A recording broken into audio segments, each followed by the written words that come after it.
RBI credit control পলিসির দিকে আমরা যদি তাকাই তাহলে দেখতে পারবো দুটো মেথড আছে, একটা হচ্ছে কোয়ান্টিটেটিভ মেথড আর একটা হচ্ছে কোয়ালিটেটিভ মেথড। তো আরবিআই কোয়ান্টিটেটিভ মেথডের আন্ডারে যে যে ইনস্ট্রুমেন্ট গুলো আমরা দেখতে পাচ্ছি আরবিআই ক্রেডিট কন্ট্রোল পলিসির আন্ডারে, এই কোয়ান্টিটেটিভ যে মেথড আছে তার আন্ডারে repo rate, bank rate, cash reserve ratio, statutory liquidity ratio, marginal standing facility rate বা ওপেন মার্কেট অপারেশনস বা রিভার্স রেপো রেট, তো এগুলোকে কাজে লাগিয়ে আরবিআই কি করছে, ডিরেক্টলি ক্রেডিট কন্ট্রোল করছে। অর্থাৎ ইকোনমিতে ইনফ্লেশনকে কন্ট্রোল করার ক্ষেত্রে আমরা আরবিআই ডিরেক্টলি রোল দেখতে পাচ্ছি কোয়ান্টিটেটিভ মেথডের আন্ডারে যে যে ইনস্ট্রুমেন্ট গুলো আছে তাদের ক্ষেত্রে।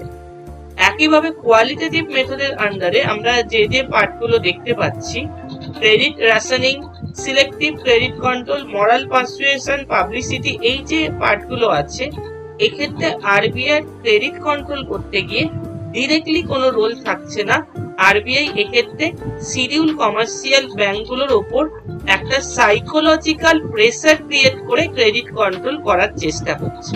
তো আজকে আমরা মূলত এই কোয়ান্টিটেটিভ মেথডের আন্ডারে একটা ইনস্ট্রুমেন্ট নিয়ে আলোচনা করব, সেটা হচ্ছে ব্যাংক রেট। এই ব্যাংক রেটের পার্সেন্টেজকে চেঞ্জ করে কি করে আরবিআই ইনফ্লেশনারি কন্ডিশনে ইনফ্লেশনকে কন্ট্রোল করছে সেটা আমরা দেখব ব্যাংক রেটের মাধ্যমে। প্রথমত একটা কথা বলার বিষয়, সেটা হচ্ছে এই পলিসি রেটগুলোকে রিভাইজ করে থাকে আরবিআই মনিটারি পলিসি কমিটি। যে কমিটিতে আমরা দেখতে পাচ্ছি টোটাল নাম্বার অফ মেম্বার্স থাকছে 6 জন। আরবিআই এই মনিটারি পলিসি কমিটি ইকোনমিক কন্ডিশনের উপর বেস করে তারা কিন্তু পলিসি রেটগুলোকে রিভাইজ করে থাকছে। 6 জন টোটাল মেম্বার্স থাকছে আরবিআই এই মনিটারি পলিসি কমিটিতে। 3 জন থাকছে আরবিআই তরফ থেকে এবং 3 জন গভর্নমেন্টের নমিনেটেড মেম্বার থাকছে। তার মধ্যে এমপি এমএলএ এরকম কেউ হবেন না, রিনাউন্ড কোনো পার্সন থাকবে।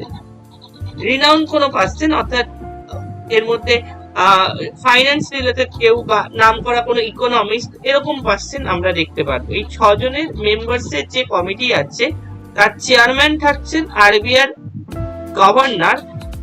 এই 6 মেম্বার্সের কমিটি বাই মান্থলি বেসিসে ইকোনমিক কন্ডিশনের উপর বেস করে তারা কিন্তু পলিসি রেটগুলোকে রিভাইজ করে থাকছে।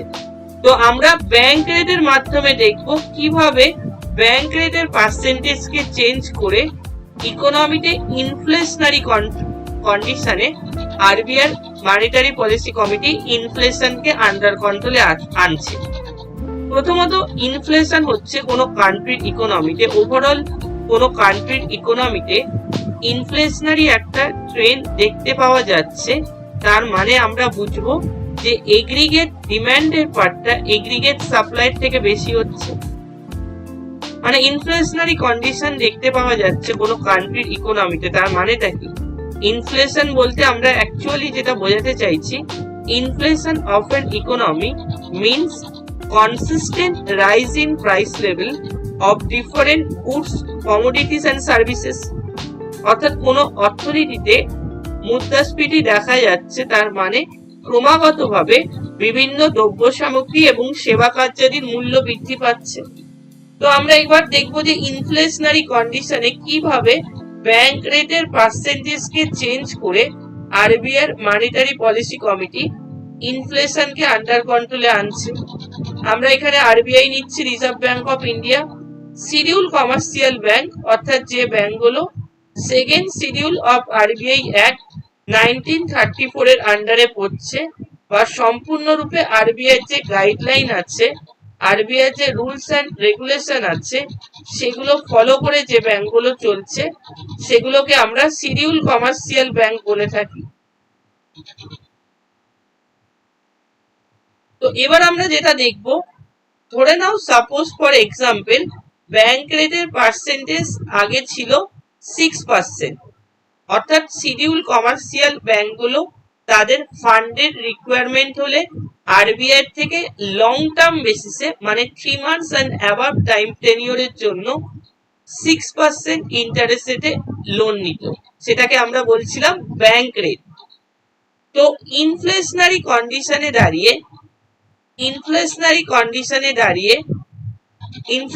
কন্ডিশন ইকোনমিতে দেখা যাচ্ছে, তার মানে আমরা বুঝছি এগ্রিগেট ডিমান্ডের পার্টটা এগ্রিগেট সাপ্লাইর থেকে বেশি হচ্ছে। তো ইনফ্লেশনারি কন্ডিশনে দাঁড়িয়ে আরবিআই মনিটারি পলিসি কমিটি কি করছে, ব্যাংক রেটের পার্সেন্টেজ বাড়িয়ে দিচ্ছে। অর্থাৎ অ্যাভেলেবিলিটি অফ ক্রেডিট আমরা দেখতে পাচ্ছি শিডিউল কমার্শিয়াল ব্যাংকের পয়েন্ট অফ ভিউ থেকে দেখলে আরো কঠিন হচ্ছে, তাদের আগের তুলনায় আরো বেশি ইন্টারেস্ট রেটে আরবিআই থেকে লোন নিতে হচ্ছে তাদের ফান্ডের রিকোয়ারমেন্ট হলে। ন্যাচারালি শিডিউল কমার্শিয়াল ব্যাংকগুলোর কাছে এরকম একটা সিনারিওতে দাঁড়িয়ে শর্টেজ অফ ফান্ড হওয়ার পসিবিলিটি তৈরি হচ্ছে। তারা চাইলেই সহজে আরবিআই থেকে লোন নিতে পারবে না বা বরোইং করতে পারবে না। এবার তার এফেক্টটা এসে পড়ছে কমন পাবলিকের ওপর, আমাদের মতো সাধারণ মানুষজনের ওপর। আমরা শিডিউল কমার্শিয়াল ব্যাংকের থেকে আগে লোন নিতাম 9% ইন্টারেস্ট রেটে, এখন আমরা লোন নিতে যাচ্ছি ইন্টারেস্ট রেট বেড়ে গিয়ে 10% হচ্ছে। তো ন্যাচারালি স্বাভাবিকভাবে একটু ভাবো, আমাদের লোনের ওপর ইন্টারেস্ট রেট যখন বেড়ে যাবে, আমরা কি আগের মতো শিডিউল কমার্শিয়াল ব্যাংকগুলোর থেকে লোন নিতে পারবো? ডেফিনেটলি পারবো না। তাহলে ন্যাচারালি আমাদের পারচেজিং পাওয়ার বা ক্রয় ক্ষমতা কি হবে এর ফলে? আমাদের পারচেজিং পাওয়ার বা ক্রয় ক্ষমতা কমে যাবে। আমরা আগের মতো যেহেতু শিডিউল কমার্শিয়াল ব্যাংকগুলোর থেকে লোন নিতে পারছি না, তো ন্যাচারালি পারচেজিং পাওয়ার যদি কমে যায়, স্বাভাবিকভাবেই দেখা যাবে মানি সাপ্লাই কি হবে, অর্থের যোগান কি হবে, কমে যাবে।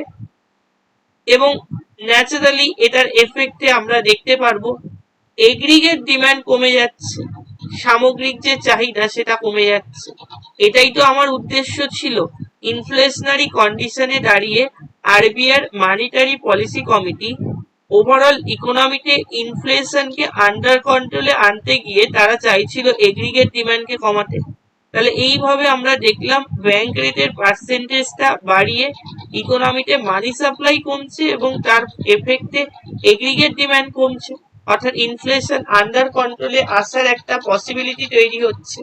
এবং এর পাশাপাশি ব্যাংকগুলো যখন দেখছে তাদের প্রয়োজনে তারা আরবিআই থেকে যে লোন নিতে যাচ্ছে, তাদের লোনের ওপর ইন্টারেস্ট রেট বেড়ে যাচ্ছে, তো সেই কারণে ব্যাংকগুলোর কাছে শর্টেজ অফ ফান্ড হচ্ছে।